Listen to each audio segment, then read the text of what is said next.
Hi welcome to ஆனந்தபுரத்து வீடு YouTube channel. இன்றைக்கி வந்து லீவு விட்டு 2வது நாள் ஆகிடுச்சு.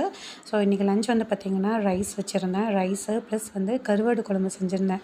ஈவினிங்காக சிக்கன் செஞ்சுக்கலாம், நாங்கள் தோட்டத்துலேயே நாங்கள் வந்து வளர்த்துறதுனால ஈவினிங் செஞ்சுக்கலாம் அப்படின்னு சொல்லிட்டு சிம்பிளாக சரி அதுக்கு ஒரு கொஞ்சமாவது சண்டேங்கிற அடையாளம் வேணும்ல, அதனால் கொஞ்சமாக வந்து கருவாடு குழம்பு வந்து வச்சுட்டேன். நாங்கள் 3 பேர் அப்படின்றாங்க.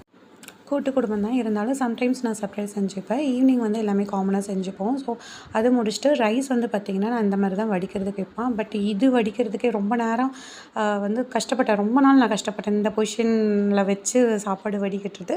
இந்த மாதிரி வச்சிட்டோம்னா ஈஸியாக நம்ம வந்து வச்சுட்டு அடுத்த வேலையை பார்க்கலாம்.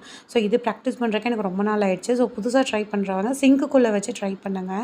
அப்போ தான் வந்து கீழே கொட்டினா கூட நம்ம காலில் எதுவும் படாது. ஸோ அடுத்து வந்து பார்த்திங்கன்னா ரசம் வைக்கிறதுக்கு ஸ்டார்ட் பண்ணிவிட்டேன். ரசம் வந்து லைட்டாக மதியானத்துக்கு மட்டும் ஆகிற மாதிரி செஞ்சுக்கலாம் அப்படின்ட்டு அப்புறம் கொஞ்சமாக தான் தயிர் இருந்ததுனால ரசத்துக்கு மூவ் ஆன் ஆயாச்சு. ஸோ நீங்கள் வந்து எங்கள் ஊரில் வந்து பார்த்திங்கன்னா எங்களுக்கு கண்டினியூஸாக 3 டேஸ் வந்து நான் ஒர்க் பண்ணுற ப்ளேஸில் வந்து சொல்லவே இல்லை. ஏன்னா என்னமோ தெரியல, நான் ஒர்க் பண்ணுற ப்ளேஸுக்கு மட்டும் இன்னும் அந்த ரம்ஜானுக்கு வந்து பிறை பார்த்து தானே அனௌன்ஸ் பண்ணுவாங்க. அது மட்டும் எங்களுக்கு நான் ஒர்க் பண்ணுற ப்ளேஸில் மட்டும் தெரியலையே, என்னமோ எனக்கு தெரியல. பட் வெளிநாட்டில் கூட அனௌன்ஸ் பண்ணிட்டாங்க. நம்ம ஊரில் நான் ஒர்க் பண்ணுற ப்ளேஸில் மட்டும் சொல்லாமே இருந்தாங்க. ஸோ ஃபைனலாக அதுவும் இன்றைக்கி வந்து மார்னிங் வந்து அனௌன்ஸ் பண்ணிட்டாங்க, நாளைக்கு லீவு அப்படின்றதுனால. ஸோ வந்து அவ்வளோதான், ரசம் வந்து வச்சு முடிச்சாச்சு. நான் கருவேப்பிலையே இல்லாமல் வந்து ரசம் வச்சுட்டேன். சொல்லியிருந்தேன் இல்லையா, கருவேப்பிலை மரம் வந்து கொஞ்சம் பட்டு போயிருந்த மாதிரி இருந்தது.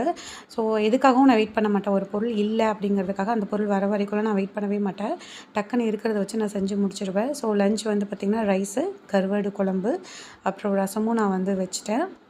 ரசம் வச்சதுக்கப்புறம் கொஞ்சமாக தயிர் இருந்தது. ஸோ யாருக்கு தயிர் வேணுமோ அவங்களும் அதை சாப்பிட்டுக்கிட்டோம் அப்படின்னு சொல்லிட்டு அதை வச்சு ஃபைனலாக அவ்வளோதான். என்னோடய லஞ்ச் ஒர்க் முடிச்சுட்டு அடுத்து என்னோடய ஸ்நாக்ஸு இதை நான் எடுத்துக்கிட்டு ஜாலியாக வந்து கொஞ்ச நேரம் ரெஸ்ட் எடுக்கலான்ட்டு ஜாலியாக குடுகுடுன்னு விட்டுட்டு மீண்டும் நெக்ஸ்ட் வீக்கில் சந்திப்போம். பாய்.